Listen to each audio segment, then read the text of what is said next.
السلام علیکم ورحمۃ اللہ وبرکاتہ۔ حضور اقدس صلی اللہ علیہ وسلم کا نکاح حضرت عائشہ رضی اللہ تعالی عنہا سے کتنی عمر میں ہوا؟ حضرت عائشہ کی عمر نکاح کے وقت میں اور رخصتی کے وقت میں کیا تھی؟ آج انشاءاللہ اس بات کو صحیح طور پر دلائل کے ساتھ ہم جانیں گے۔ اصل میں یہ مسئلہ اتنا اعتراضی بن چکا ہے کہ بہت سارے لعنتی، بہت سارے گندے ذہن کے اور بہت سارے خالی الذہن لوگ نبی علیہ السلام کی شان اقدس میں گستاخی کرتے ہیں اس مسئلے کو لے کر کہ اتنے بڑی عمر کے ایک شخص نے اتنی چھوٹی سی عمر کی ایک بچی سے نکاح کیا۔ اس کی حقیقت کیا ہے، اس کی اصل کیا ہے، آج اس ویڈیو میں انشاءاللہ میں یہی کھولنے والا ہوں۔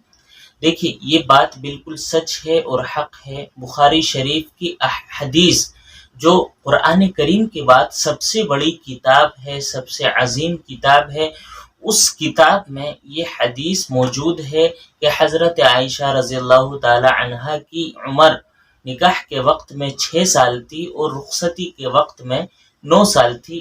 یہ بات تو احادیث سے ثابت ہے اور بالکل صحیح ہے، لیکن کیا اس بات پر اعتراض کرنا صحیح ہے یا نہیں؟ غور اس بات پہ کرنا ہے۔ اعتراض کیوں کرتے ہیں کہ حضرت عائشہ کی عمر 6 سال تھی اس وجہ سے، اور رخصتی جو ہے وہ 9 سال کی عمر میں ہو گئی اس وجہ سے، کہ حضرت عائشہ رضی اللہ تعالی عنہا اس وقت میں بالغ نہیں تھی اس وجہ سے۔ اعتراض کس بات پر ہوتا ہے؟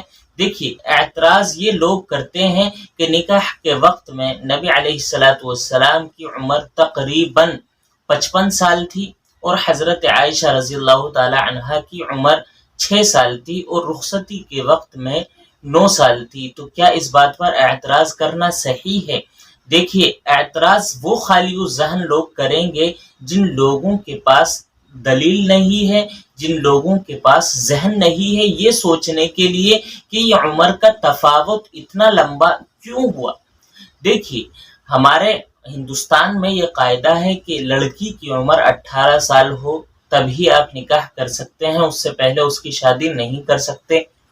تو پتہ یہ چلا کہ ہندوستان میں لڑکی کے بالغ ہونے کی عمر جو سمجھی جاتی ہے وہ 18 سال سمجھی جاتی ہے۔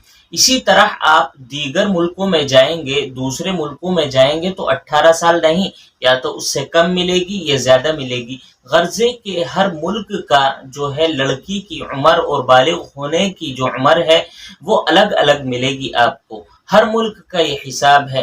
تو کیا اب اور ملکوں میں تو الگ عمروں میں اور ہندوستان میں 18 سال کی عمر میں لڑکی بالغ ہو جاتی ہے؟ کیا ایسا ہے؟ نہیں، یہ تو ایک ہندوستان کا یا اپنے اپنے ملکوں کا قاعدہ ہے، اور ہر ملک، ہر شہر کی غذا جو ہے الگ ہوا کرتی ہے۔ نبوت کا زمانہ آپ دیکھیے اور نبوت جہاں ہے، نکاح جہاں ہوا ہے، وہ شہر، وہ ملک دیکھیے، وہ عرب ہے۔ عرب شروع ہی سے اپنی گرمی کے سلسلے میں بہت زیادہ مشہور ہے، اور اس وقت میں تو یہ فیسلٹیاں ایسی وغیرہ کی، ہوا اور پنکھے کی فیسلٹیز بھی نہیں ہوا کرتی تھی، تو وہ زمانہ تو اور بھی زیادہ گرم تھا۔ اور عرب کی جو غذا تھی وہ کھجور اور اونٹنی کا دودھ ہوا کرتا تھا، تو یہ تو ویسے ہی گرم چیزیں ہیں۔ تو ان گرم غذاؤں کو، گرم ہواؤں کو لے کر حضرت عائشہ اس وقت میں پلی بڑی ہیں اور 9 سال کی عمر تک وہ بالغ ہو گئی ہیں۔ اگر یہ معاملہ غلط ہوتا تو نکاح جیسے 6 سال کی عمر میں ہوا تھا، رخصتی بھی 6 سال کی عمر میں ہی ہو جاتی، لیکن چونکہ حضرت عائشہ اس وقت بالغ نہیں ہوئی تھی اس لیے رخصتی کو روک دیا گیا، موقوف کر دیا گیا، اور جیسے ہی حضرت عائشہ رضی اللہ تعالی عنہا بالغ ہوئی فوراً ان کی رخصتی کر دی گئی۔ اور احادیث میں آتا ہے کہ حضرت عائشہ کی جب رخصتی کا وقت آیا تو ان کی والدہ ان کو کھجور اور ککڑیاں ملا کر کھلایا کرتی تھی تاکہ وہ رخصتی کے لیے تیار ہو جائیں۔ تو پتہ یہ چلا کہ حضرت عائشہ رضی اللہ تعالی عنہا اس وقت بالغ تھیں، وہاں کی غذا اور ہوا کی وجہ سے اس وقت میں اتنی عمر میں لڑکیاں بالغ ہو جایا کرتی تھیں۔ آج بھی جہاں گرم غذائیں ہیں، جہاں گرم ہوائیں ہیں، وہاں پر آج بھی لڑکی اتنی ہی عمر میں بالغ ہو جایا کرتی ہے، اور بالغ ہونے کے فوراً بعد نکاح ہو جانا یہ کوئی اعتراض والی بات نہیں ہے۔ تو یہ جو بدتمیز لوگ، خبیث لوگ نبی علیہ الصلوۃ والسلام کی شان میں گستاخی کرتے ہوئے ان پر انگلیاں اٹھاتے ہیں اور اعتراض کرتے ہیں، تو پہلے تاریخ کا مطالعہ کیجئے اور دیگر ملکوں کی لڑکیوں کی عمریں جا کر تلاش کیجئے، تب جا کر آپ کو پتہ چلے گا کہ حضرت عائشہ رضی اللہ تعالی عنہا کا نکاح اور رخصتی 9 سال کی عمر میں کیوں ہو گئی۔ اللہ تعالیٰ نبی علیہ الصلوۃ والسلام کی شان کو ہمیشہ اعلیٰ اور عرفہ رکھے اور ہمیں نبی علیہ الصلوۃ والسلام کی عزت و آبرو اور ان کا احترام کرنے کی توفیق عطا فرمائے، آمین۔ السلام علیکم ورحمۃ اللہ وبرکاتہ۔